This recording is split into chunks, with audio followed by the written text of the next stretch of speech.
అందరికీ నమస్కారం. ఇవాళ ఒక ముఖ్యమైన విషయంపై ఈ వీడియో చేయడం జరుగుతూ ఉంది.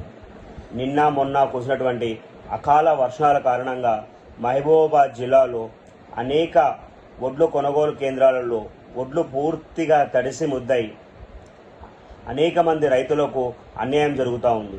ప్రభుత్వం వెంటనే దీనిపై స్పందించి ఎటువంటి షరతులు లేకుండా బేషరతుగా తడిచిన ప్రతి ఆఖరి వడ్ల గింజ కొనేంత వరకు మా బాధ్యత అని చెప్పి ప్రభుత్వం వెంటనే డిక్లేర్ చేయాలి. అదేవిధంగా సకాలంలో లారీలను పంపించి వడ్లను అక్కడి నుంచి లిఫ్ట్ చేయాలి.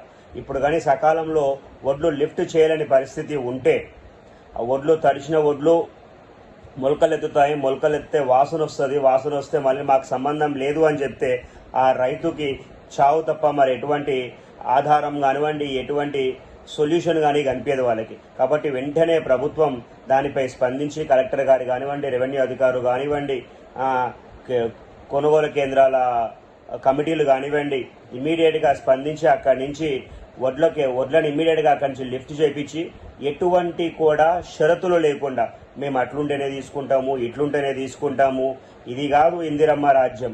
ఇందిరమ్మ రాజ్యం ఎప్పుడూ కూడా రైతులను రారాజు చేస్తాము అనే చెప్పింది తప్ప రైతులను పాడే ఎక్కిస్తాము అని ఏనాడు కూడా చెప్పలేదు. మరి ఇవాళ మీరు చెప్పింది ఒకటి, మనం చూస్తున్నది ఒకటి. దయచేసి ప్రభుత్వం వెంటనే అన్ని కొనుగోలు కేంద్రాలలో ఈ సమస్య ఉన్నది. ఎక్కడైతే తడిసి ముద్దే ఉన్నదో లారీలు సకాలంగా రావట్లే, వెంటనే లారీలను అక్కడ పంపించి వడ్లను లిఫ్ట్ చేయించండి దయచేసి. ఇట్లా లిఫ్ట్ చేయకపోతే మరొక్కసారి రైతన్నలందరూ కూడా రోడ్ ఎక్కాల్సిన అవసరం వస్తుంది. రోడ్ ఎక్కనీయకుండా రైతు బాగుంటే మనం అందరం బాగుంటాం.